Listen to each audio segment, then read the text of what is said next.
प्यारे दोस्तों, इस वीडियो के माध्यम से मैं आपको आगाह करना चाहता हूँ, आपको जागरूक करना चाहता हूँ कि संगति का फल बहुत ही तीक्ष्ण होता है, बहुत ही शक्तिशाली होता है। कदली सीप भुजंग मुख स्वाति एक गुण तीन, जैसी संगति बैठिए सो तैसी गुण दिन। कहने का मतलब है कदली, केला, सीप और सांप ये तीन पात्र हैं, लेकिन स्वाति नक्षत्र का जब बूंद इनके मुंह में पड़ता है तो इनकी प्रकृति के हिसाब से वो विभिन्न प्रकार का हो जाता है। कदली सी भुजंग मुख स्वाति एक गुण तीन, जैसी संगत बैठिए सो तैसी गुण दिन। संगति का असर बहुत ही प्रभावपूर्ण होता है। दुर्जनों की संगति बहुत दुखदायक होती है।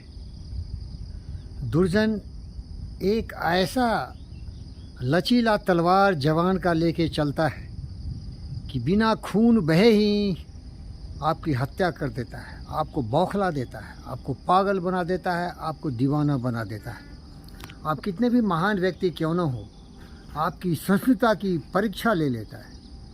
क्योंकि मैं बार बार इस पर ध्यान लगाया हूँ और बार बार इसे निष्कर्ष पाया हूँ। क्षमा बरन को उचित है, छोटन को उत्पात। विष्णु क्या क्या घटी गया जब मीरग ने मारी लात। क्षमा बरन को उचित है, छोटन को उत्पात। क्षमा बरन को उचित है, छोटन को उत्पात। विष्णु का क्या घटी गया जब मीरग ने मारी लात। एक सीमा तक, एक लिमिट तक। कृष्ण का नाम ही विष्णु है, सहन शक्ति हमें सहयोग देती है। लेकिन जब शिशुपाल ने कृष्ण को 100 गालियाँ देकर अपमानित किया तो उसका सर काट दिया था। कोई भी व्यक्ति अनंत काल तक वो सहिष्णु नहीं हो सकता। अगर वो कायर नहीं है, बुज़दिल नहीं है, गद्दार नहीं है, गिरा हुआ नीच नाली का कीड़ा नहीं है, तो स्वाभिमान उसमें जागेगा और संग्राम में उतर जाएगा और सर्वनाश का तांडव नृत्य करेगा, जैसे कृष्ण ने महाभारत में किया था। उन दुर्जनों के खिलाफ दुशासन हो, दुर्योधन हो, कौरव के जितने भी घटिये थे जो हर तरह से गिरे हुए नीच थे, मन वचन और कर्म से दुष्टता का, राक्षसी प्रवृत्ति का एक प्रतीक थे। और सुनेंगे, खोद खाद धरती सहे काट कूट बन राय। कुटिल वचन साधु सहे औरों से सहा न जाए। पृथ्वी में जो हमारी धरती माता है, जिसे हम लोग सभ्य समाज में कहते हैं, माँ तो कोख में 9 महीने रखती है, लेकिन ये पृथ्वी जो हमारी सचमुच की माता है, हमारे शोषण के लिए, हमारे जीवन के लिए हवा, पानी, अन्न, फल फूल, सब्जी, घर के लिए ज़मीन, मरने के बाद भी 2 गज ज़मीन देती है।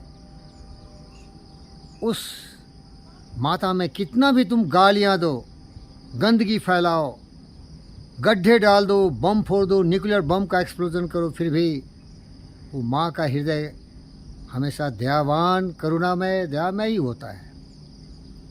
खोद खाद धरती से है काट कूट बन रहा है। जंगलों में जाओ, पूरे जंगलों को क्षतिग्रस्त कर दो, काट कूट डालो, फिर भी जंगल कभी भी तुम्हें गाली नहीं देगा। खोद खाद धरती से है काट कूट बन रहा है, कुटिल वचन साधु सहे। उसी तरह जिस तरह धरती माता अनेक अत्याचार को और जंगल अनेक